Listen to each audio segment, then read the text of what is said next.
Hitanor Hoite Akbar, teacher to Hitanor Hoite Akbarhim. And the very next category is Most Eminent Senior Secondary School in Academic Excellence. AV, please. অসমৰ গ্ৰামাঞ্চল আৰু BTC অঞ্চলত শিক্ষাৰ প্ৰসাৰৰ এক উজ্জ্বল নাম NRDS Senior Secondary School, Khoirabari, Udalguri.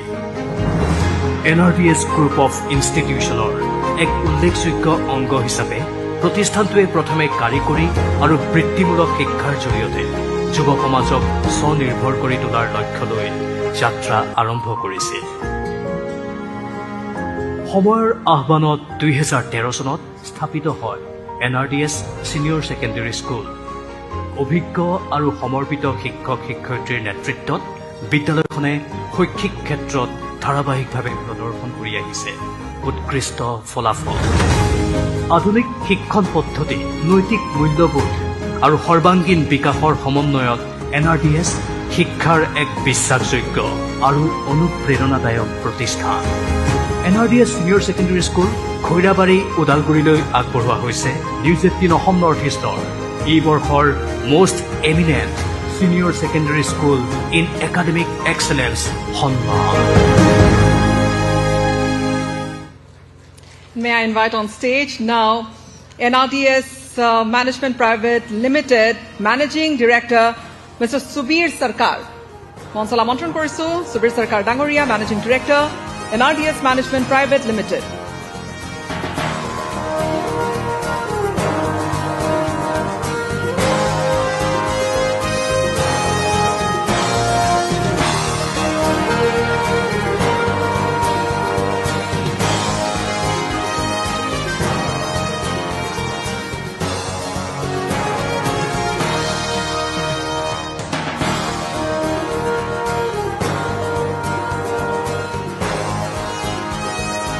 Jure Hatsapori, NRDS Senior Secondary School, Khorabari, Udalguri. Aru কথাখিনি গোটেই গম পাইছেই হয়তো যে তেওঁলোকে আচলতে কেনেকৈ কামখিনি কৰি আহিছে। মই অনুৰোধ কৰিম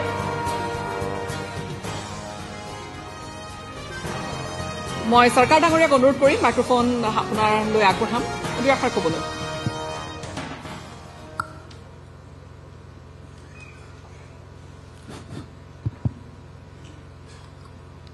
Respected Minister Sir, respected Maragmonida, respected guest, and respected awardee buliye moi koisu. সৰ্বপ্ৰথমতে মই নিউজ 18ক ধন্যবাদ জ্ঞাপন কৰিছো। তেওঁলোকে অসমৰ অকল গুৱাহাটী নহয় গাঁৱে বুৱে থকা শিক্ষানুষ্ঠানসকলক বিচাৰি উলিয়াই পিনে গুৱাহাটীত যি এটা ধুনীয়া মঞ্চ দিছে তেওঁলোকক ৰিকগনাইজেশ্যনৰ কাৰণে। আৰু কিমান দিনৰ পৰা তেওঁলোকে তো ষ্টাৰ্ট কৰিছে মই নাজানো, আই থিংক 3-4 বছৰৰ পৰা মই গম পাওঁ যে তেওঁলোকে এনেকুৱা এটা প্ৰগ্ৰাম কৰিছে। চ' সৰ্বপ্ৰথমতে মই তেওঁলোকক ধন্যবাদ জ্ঞাপন কৰিছোঁ। আৰু লগতে মই ধন্যবাদ জ্ঞাপন এইকাৰণেও কৰিছোঁ, বিভিন্ন এৱাৰ্ড প্ৰগ্ৰামত দেখা যায় যে যিকোনো এজন কেবিনেট মিনিষ্টাৰ আহিলেই হৈ যায়, বাট সঁচাকৈ আজি আমি আনন্দিত যে এডুকেশ্যন সাবমিটত তেওঁ আজি আমাৰ অনাৰেবল মন্ত্ৰী আহিছে, তেওঁ আমাৰ এডুকেশ্যন ডিপাৰ্টমেণ্টৰে হয়। চ' এই বস্তুটোৱে আমাৰ ইয়াতে যিসকল এৱাৰ্ডী আহিছে তেওঁলোক এনকাৰেজমেণ্ট হ'ব। আৰু ছাৰৰ ভাষণটো মই শুনিছোঁ, খুব ধুনীয়া কথা তেওঁ ছাৰে আমাক ক'লে, জানিবলগীয়া বহুত কথা আছিলে। এআইৰ ওপৰত তেওঁ যিখিনি কথা ক'লে, প্ৰব্লেম ছলভিঙৰ ওপৰত যিখিনি কথা ক'লে, সঁচাকৈ মই নিজে মটিভেটেড। মই ভাবোঁ ইয়াতে যিমানখিনি মানুহ আহিছে তেওঁলোকেও মটিভেটেড। বাকী মই বিশেষ ক'ব নাযাওঁ। আমাৰ ভিডিঅ' দেখাওঁতে কৈছেই যে আমি প্ৰথম 2007ত টেকনিকেল এডুকেশ্যনেৰে আমি ষ্টাৰ্ট কৰিছিলোঁ। 2013 চনত আমি জেনেৰেল এডুকেশ্যনত যাওঁ। আৰু 2013 চনৰ পৰা আমাৰ এটাই মটিভ আছিলে যে জেনেৰেল কাম টেকনিকেল এডুকেশ্যন কেনেকৈ আমি একেলগে আগুৱাই লৈ যাব পাৰোঁ। যিহেতু মই আজি 2010ৰ পৰা গুৱাহাটীত আছোঁ, বাট ময়ো ওদালগুৰিৰ এখন সৰু গাঁও খৈৰাবাৰী যিটো টাউনো নহয় তাতে মোৰ ঘৰ। আমি তাতে ল'ৰা ছোৱালীৰ অভাৱ দেখা পাইছোঁ যে টকা পইচাৰ অভাৱত তেওঁলোকে কেনেকৈ এডুকেশ্যনৰ পৰা বঞ্চিত হয়। মেট্ৰিক পাছ কৰাৰ পিছত হাই ছেকেণ্ডেৰী পঢ়িবৰ কাৰণে পইচা থকা নাছিলে, হাই ছেকেণ্ডেৰী পাছ কৰাৰ পিছত গ্ৰেজুৱেট কৰাৰ কাৰণে যিটো এডমিশ্যন পইচা নাথাকিছিলে। কিন্তু আজিকালি আমাৰ সন্মানীয়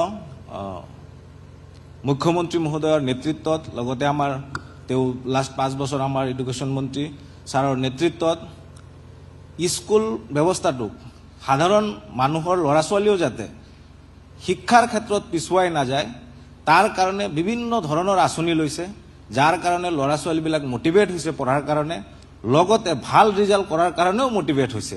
তেওঁলোকে ভাল ৰিজাল্ট কৰাৰ ফলত তেওঁলোকক ৰিৱাৰ্ড দিছে, এডমিশ্যনৰ ক্ষেত্ৰত বিনামূলীয়া কৰিছে।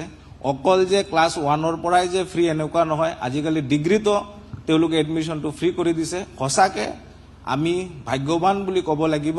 আজি আমাৰ অসমৰ ল'ৰা ছোৱালীক মই ভাগ্যৱান বুলি কৈছোঁ সেইকাৰণে যে আজিকালি পঢ়াৰ কাৰণে আমি টকা পইচাৰ চিন্তা কৰিব নালাগে।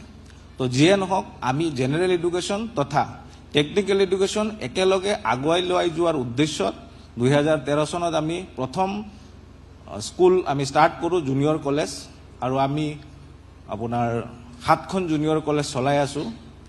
তাৰে আমাৰ দুবাৰ ষ্টেণ্ড কৰিছে। 2020ত আমি ফাৰ্ষ্ট পজিশ্যন পাইছোঁ পূবালী ডেকা, 2023ত আমাৰ 8 নম্বৰ পজিশ্যন পাইছিলে। এইবাৰ মই যদি ক'ব বিচাৰোঁ আমাৰ বড়ো ছাবজেক্টত অল অসমত আমি টপ কৰিছোঁ। এণ্ড এডুকেশ্যনত আমাৰ 100ৰ ভিতৰত 100 পাইছে এইবাৰ এজন ছাত্ৰীয়ে। তো যিয়ে নহওক মই আমাৰ সন্মানীয় মন্ত্ৰী ছাৰৰ পৰা আশীৰ্বাদ বিচাৰিছোঁ, আৰু ইয়াতে উপস্থিত যিসকল আমাৰ গেষ্ট আছে তেওঁলোকৰ পৰা আমি আশীৰ্বাদ বিচাৰিছোঁ। আমি যাতে এই যাত্ৰা আগুৱাই লৈ যাব পাৰোঁ সেইখিনিয়ে মই আশা ৰাখি আশীৰ্বাদ বিচাৰি মোৰ দুআষাৰ শেষ কৰিছোঁ। ধন্যবাদ। ধন্যবাদ। আপোনাক প্ৰেক্ষাগৃহত আসন গ্ৰহণ কৰিবলৈ অনুৰোধ কৰিছোঁ। আৰু এয়া NRDS group NRDS senior secondary স্কুলক আমি সন্মানিত কৰিছোঁ। কিন্তু এইখিনিতে আমি যিসকলে আমাক সহায় সহযোগিতা